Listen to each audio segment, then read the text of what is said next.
I grew up in Harlem.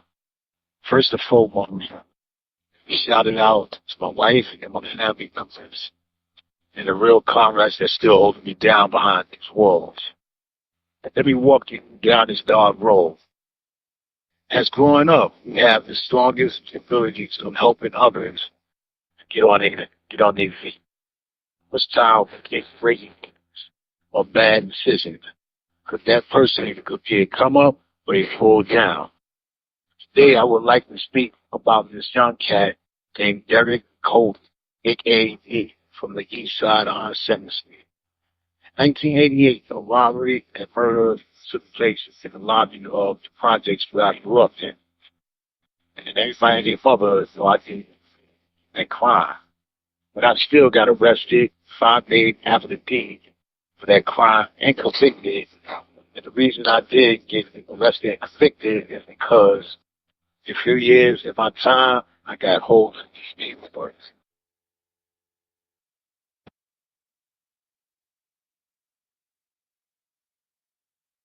I'm doing consecutive sentences of 40 years to life. Fight my innocent decade. No, monster. 35 years ago. I was indicted of second-degree murder, robbery, and weapons charge. I pleaded not guilty and went to trial. Indicted and was found guilty and received 25 to life. Still claim my innocence. Because I never entered the building of 405 when the crime was committed. Never Coley pleaded guilty of shooting Anthony and received 14. That's I was in trial for weapons and drugs. And on trial, people was fighting saying I murdered Reverend Jones with a 25 automatic pistol handgun. I was acting along and with my lawyer cross-examination, it came to find out that Mr. Jones got shot with 2 guns and was killed by a large caliber bullet.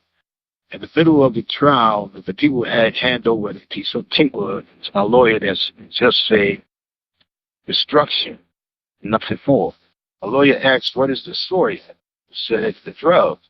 I was found guilty of third-degree possession of drugs and was arraigned to give me sentence in September by a different judge.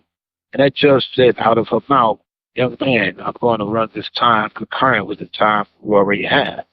But for some reason, I found out, and 15 years later, my commitment papers and sentence minutes is gone. So the people find us some kind of ways to get me down to court of the Rockefeller drug lord to take the light off my time. When I got in court, I declined the offer and said, send me back upstate. And in 2010, I found out I was sentenced for 40 years to life. We're still staying at this very moment.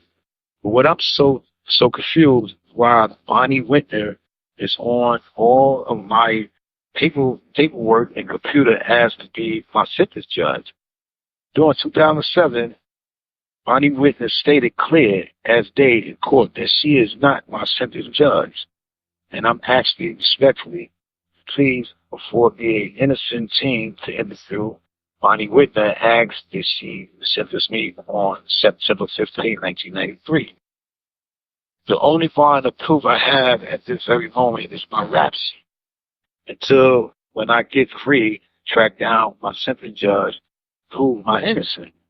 So many years have passed me by and so many loved ones have passed away. And so much have changed where I'm not the same person. 35 years ago, yes, I'm a changed man in growth and wisdom. And it took me to go through the pain and suffering to learn how to respect and live in any city, state, and in the world in the correct way.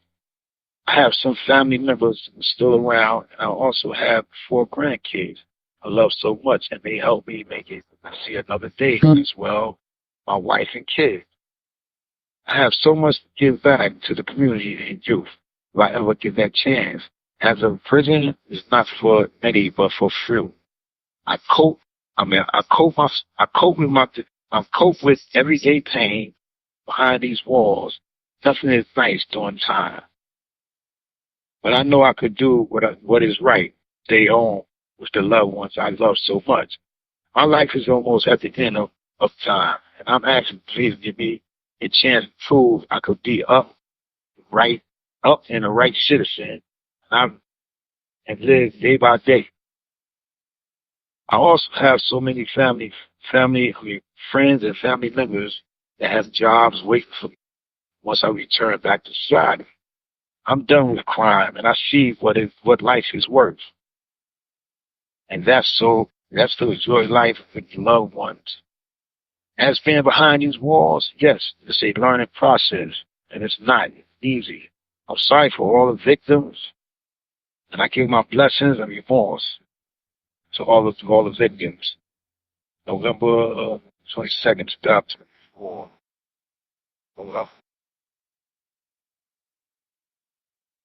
in 1989, arrest warrant was issued for Derek V. Coley, and he was subsequently arrested as a suspect for robbery and murder of Mr. Ortiz. Coley was charged with murder in the second degree and robbery in the first degree. On June 27, 1989, almost 1 year later, Officer Alfredo Genovese Geneva stopped their vehicle after receiving a radio transmission from Detective Raymond Branner. The officers saw Mr. James and five other people in the vehicle when they opened the door. Mr. James was sitting in the rear passenger in the back seat, two others, and three people in the front, including the driver. The officer arrested everyone in the car at the scene. The plastic bag and gun was additionally recovered from the car and taken in inspected by the 28th precinct. At trial, Derek Coley admitted shooting Mr. Oppenheimer. Coley was given a deal of 4 to 8 years for his involvement in the robbery of Mr. Ortiz and the shooting of Mr. Oppenheimer. He signed a paper stating that Mr. Jennings was his accomplice. Mr. Aglicia also entered a cooperation agreement with the officer of the DA British. His original indictment of felony murder was reduced to robbery in the first degree. In exchange for his testimony at trial, at the time, Aglicia was sentenced as a youth offender and given probation by the DA. When being processed during the arrest and at the trial, Aglicia testified he was the lookout for the robber of Mr. Orchard. That Aglicia also testified that he had talked with police officers when they arrived at Wilson Housing as they of the shoot, 1988.